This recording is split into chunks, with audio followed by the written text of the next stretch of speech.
This show is made possible by support from landsharks.ca. Visit them for all your coin and swag needs at www.landsharks.ca. And by viewers like you. Thank you for your donations. New coins, more coins, and 10, 10, 10. It's October 2nd, 2010. This is Trackfiles.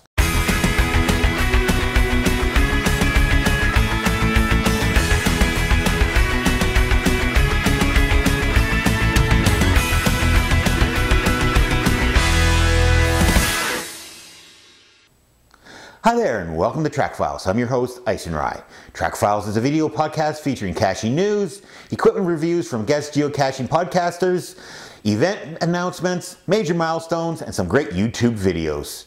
My website is trackfiles.tv and my email address is geoicenrye@icenrye.com, and you can follow me on Twitter at Trackfiles. So, what's new? Well, 1 week ago, it must have been Worldwide CETO Day, because there were CETO events all over the world, including here in Prince George, where we had a great cleanup out at West Lake area. And we had a decent turnout for the event. We didn't have the best weather. Actually, it ended up raining all day, but boy, were we successful. We found an old logging road that basically just been turned into a public dump. And we picked up numerous washing machines and stoves and refrigerators, and boy, by the time we were done, the pickup truck that was with us had quite the load in it, and the area that we did clean up looks a heck of a lot better now. And we had a lot of fun, and to top it off, we got a great steak dinner out of the whole deal. It was lots of fun. However, what's happening this week in caching? Well, let's not waste any more time. Let's get straight into geocaching news. For our first news article, we go to the Manitou Messenger, where we read, "Cashing in on hidden treasures with geocaching.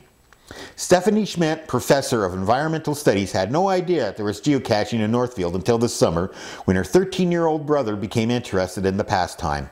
Upon searching, the two found that Northfield, like many parts of the world, has an active geocaching community. Recently, geocaching became environmentally focused with the project called Cache In, Trash Out. In the program, geocachers around the world work to help pick up trash while searching for caches. This positive environmental stance is similar to the St. Olaf ideal of utilizing natural processes to minimize out waste, according to the St. Olaf website." It's a wonderful article on how someone who through a CETO event became involved in geocaching. Check it out. I'll have links on my website, trackfiles.tv. So next we travel to Pensacola, Florida, where we read in the Pensacola News Journal, "Hay Maze offers fun and technological education. Daniel Weskercon hopes people will want to attend a weekend in October being hay-mazed in Pace. XS Dixon Primary School has 4,000 hay bales set up as a maze on its physical education field. It's challenging and fun," Weskercon, the parent-teacher organization president, said. "I've seen some dads go in there and been like little kids." This is the first year for the maze, which was built with the help of volunteers and youth groups. So the article goes on to explain how they have to use GPS to find coordinates within the maze and solve math riddles to find the final cache. Very well written article. Again, I'll have links on my website. So next we travel across the US to California, where we read in the San Ramon Patch, "On the Prowl, Muggles, Maps, Mystery Caches." Elsa Mandroyan, 17, scanned the parking lot for Muggles before climbing into the shopping cart rack outside Lucky's, coaxing a bolt out of the hollow pipe frame and pulling out a wrinkled Ziploc bag of tightly rolled paper. "I'm surprised you didn't find that sooner," said Scott Gerbert, surveying the lot for onlookers. "Although that's a creative one, look how well it's hidden. A lot of thought was put into that." Elsa unfurled the well-worn, well-autographed paper scroll. Quote, "I signed it, G-Force 8, 8/24/10. Elsa, a freckle-faced French exchange student, rolled it back up, placed it back in the bag, which went into the pipe, then jumped down and dusted herself off. Another great article on this sport. It keeps expanding, and a bit of a creative hide there. I'll have to look into that one and maybe try it here locally. Well, since we're on the Pacific Coast, we're just going to move north back to Seattle because we're going to the Groundspeak headquarters. Those of you who get the Groundspeak newsletter may already know of this, but for those of you who don't, Groundspeak has had a major event announcement for the year 2011. Groundspeak Block Party. The Lost and Found celebration on July 4th, 2010 was so much fun that we decided to do it again. The Groundspeak Block Party on August 20th, 2011 promises to be more fun, new activities, and the return of some favorites from this year. Dunking Jeremy, anyone? More information will be available in the months ahead, but we wanted to give you a fair warning to save the date and start looking for travel. So there you go. If you were at the big block party this year, part of the 10th year anniversary, you know what it's all about. And if you haven't, set your calendars, check it out next year. August 2011, Groundspeak headquarters, be there. For our final news article, we come back to my prowess of British Columbia, where we visit with the British Columbia Geocachers Association and the announcement of the 2010 BCGA Geocoin. The 2010 BCGA Geocoins are now available to order for $10 each. This coin features the provincial flower to dogwood. The back of the coin highlights all the regions of the province coming together in our association. Pictures are available on the coin ordering page. The antique copper version is available to everyone. Only BCGA members may purchase the black nickel version. We also have BCGA pins available for purchase. The coins have been ordered and sales will continue until the end of October unless we sell out before then. Coins are expected to ship by the end of October. So there you go. If you're a member to BCGA, hurry up and grab one of those nickel coins. They look really good. And for the rest of you, $10 for a coin. What a great deal. So that about wraps it up for news. Let's go to this week's guest video presentation from Daryl W4 of the Geocaching Podcast. So this week we feature part 2 of Daryl's feature on Geocoinfest 2010 from the Twin Cities of Minnesota. Last week he took a look at the events preceding the event. Today he takes a look at the actual event. So Daryl, I heard you've been doing a lot of work. How's things going? Well, Icenrye, hopefully you were able to get that last video from me, the one on the Saturday Geocoinfest 2010 events, out in time, because I've still, as of this recording, got an hour left to go. We're already an hour into the actual Geocoinfest event, so I've got to get down there and get some information and just kind of leave this go for a while. So let's head down and hopefully see what's going on. Well, we're down here at the Geocoinfest now, and lots of activity as expected. Let's go take a look at some of what's going on. Of course, one of the biggest things at Geocoinfest is a vendor room, and here we've got a whole bunch of tables. Let's take a quick look at it, and then we'll move on and check out some of the other stuff. But if you got some money to spend, this is where you can do it. And another big thing at almost any of these events is a silent auction. In the room behind me, they're having some seminars on geocaching, which I don't think we're going to interrupt. And of course, most important at any Geocoinfest is the trading. But an important function often overlooked at events are the kids, and here they have a whole room dedicated just to kids' events. And of course, this is a Twin Cities, so the hosts of the Twin Cities Geocaching podcast, Sir Z-Man and Super R, came out to do their podcast live. So check out episode 60, where they talk with a lot of the local cachers and kind of give you a good overview of what's going on here in audio form.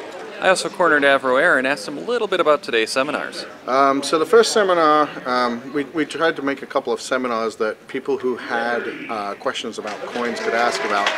The first seminar was about how to design a coin, and we had an experienced coin designer come in and explain all about the design process and what you go through, inspirations and stuff like that. The second one was about the finances of geocoins. How do you finance these things? There's a lot of programs out there to help people, and vendors are more than happy to actually help people pay for their coins by selling some of their coins and stuff like that. So I spoke a bit about that sort of thing. Well, we mentioned those caching passport runs that we did on Saturday. Well, now they're giving away the prizes for those. Hey. Okay, open it up. Okay, you see here where it says caching name? Eat it for me.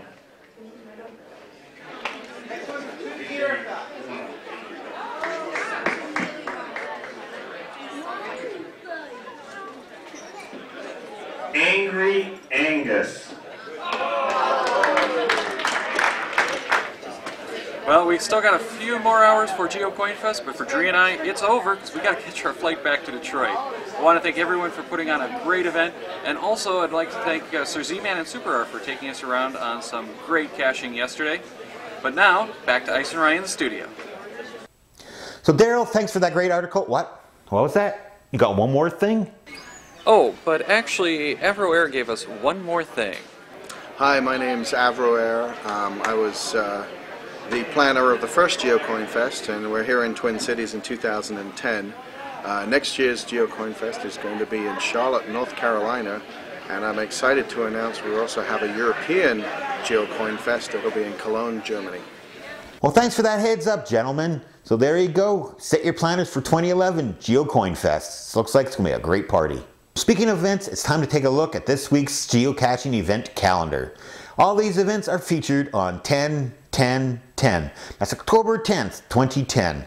Now, Groundspeak has actually come out and said that on that particular date, they would like to set a record for number of users on the website. And the significance of 10/10/10, well, it's 10 years of geocaching, 10 years of Groundspeak, and it's 2010. So there are 10/10/10 events planned all over the world, and here's just a small list of some of the events out there. First off, we're going to Afghanistan for 10/10/10 at 10:10, an event cache in Afghanistan created by Moose Mob. From there, we go to 10/10/10, a whole lot of 10s in New Brunswick, hosted by VB Pad. From there, we go back to the Twin Cities, where we just had Geocoinfest for 42, a celebration of 10/10/10 in Minnesota, created by Sir Z-Man. And finally, we go to Orange County, New York, for 10/10/10 at 10:10 in New York, created by the Orange County Cachers. And folks, for those final two caches, 42, themed behind the Hitchhiker's Guide to the Galaxy. Guys, I seem to have misplaced my towel, so I'll be unable to hitch a ride. But hey, if you run into Zaphod, Ford, Trillion, and Arthur, say hi to me. And as for the event in Orange County, hey, if you run into any of those Orange County chopper guys, say hi, they build some great bikes. But that's not for events. There's events all over the world. Again, I'll have links to these events, and I'll have links to the 10/10/10 event page on my website at trackfiles.tv. So for our final segment, podcast updates. What's happened in this past week in geocaching podcasts?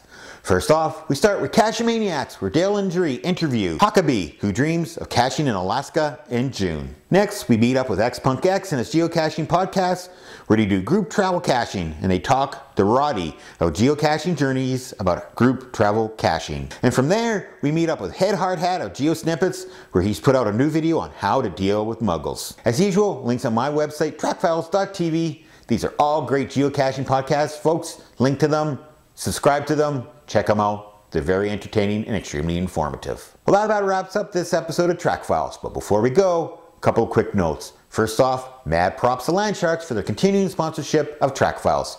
Make sure you visit them for all your coin and cash goodie needs at www.landsharks.ca. Also, I'd like to thank everyone who signed up on the Trackfiles Facebook fan page. If you're a fan of the show, visit facebook.com/trackfiles and sign up. Also, speaking of social networking, you can also follow Trackfiles on Twitter at Trackfiles. But in the meantime, in between time, that's it. Another episode of Trackfiles I hope you enjoyed. So until the next episode, cash on.